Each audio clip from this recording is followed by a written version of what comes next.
দেখো বন্ধুরা, এখন আমি যাচ্ছি আমের চাটনি করতে। এখানে মা আমার আমটা এখানে কুচি কুচি করে কেটে নিয়েছে।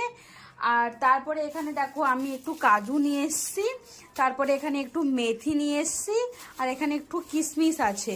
চলো আমরা চাটনি করতে যাব, তোমাদেরকে দেখাবো চাটনিটা কেমন হয়েছে। দেখো গ্যাসটা আমি এখানে অন করে নিয়েছি, জলটা একটু ফুটছে। আর এই জলটার মধ্যে আমরা একটু দিয়ে দেব, একটু না পুরোটাই দিয়ে দেবো আমেরটা, একটু সেদ্ধ করব, তারপর এখান থেকে আমরা বের করে নেব। তো চলো সেদ্ধ করে তারপরে আমি তোমাদেরকে নেক্সট স্টেপ দেখাচ্ছি। দেখো বন্ধুরা, এখানে জলটা ফুটছে, এটা অলমোস্ট সিদ্ধ হয়ে গেছে। আর এখানে আমি একটা থালাতে নিয়ে নিয়েছি একটু কাজু, একটু কিশমিশ, এইটা মৌরি, এইটা হচ্ছে কালো জিরে, এইটা হচ্ছে জিরে, দুটো এলাচ, আর এটা মেথি দানা। ভালোই বাংলা জানি তো আমি। আর যখন এই কাজুটা দেখি তখন একটু খাই খাই ইচ্ছা করে। তো এটা আমি, আর এটা মা আমার পিছন থেকে ডিস্টার্ব করছে। আর চিনি তো অবশ্যই লাগবে বন্ধুরা, না চিনি দিলে কি করে হবে আমের চাটনিটা। চলো এটা আগে আমি ছেঁকে নিই, তারপরে তোমাকে দেখাচ্ছি আমি আজকে কিভাবে রান্না করব।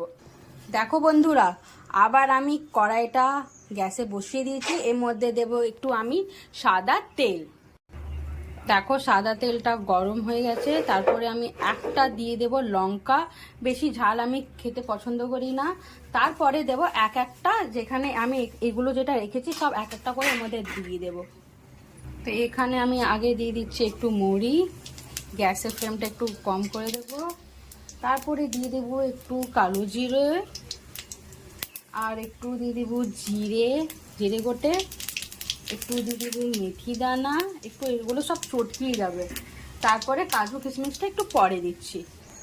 এটা অনেক ভালো গরম হয়ে গেছে। তারপরে দেবো এখানে সিদ্ধ আমটা, দেখতে পাচ্ছ।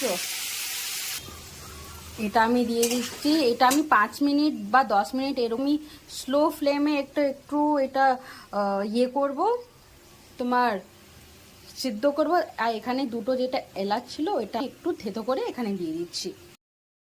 और ये था पानी। पानी में मैंने मिला लिया था चीनी। चीनी जो है वो आप अपना टेस्ट अकॉर्डिंग कर सकते हो, कम ज़्यादा। तो उसके बाद मैंने यहाँ पे पानी को अच्छे से चीनी में घोल लिया था। घोलने के बाद मैंने ये दे दिया था।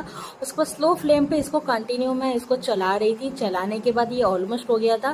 आप स्लो एंड मीडियम फ्लेम में ही अगर आप ये करोगे तो बहुत ही अच्छा इसका टेस्ट आएगा। वैसे तो यूट्यूब पे बहुत सारी वीडियोज़ है, बट सबके बनाने की तरीका जो तो है वो अलग होती है। तो मेरा भी थोड़ा अलग था। यहाँ पे काजू किशमिश सब देने के बाद मैं मम्मी को पहले दी चखने के लिए, उसके बाद मैं पड़ोस में दे दी थी आंटी को चखने के लिए। तो कैसा लगा मेरा वीडियो, प्लीज मुझे नेक्स्ट वीडियो में डेफिनेटली कमेंट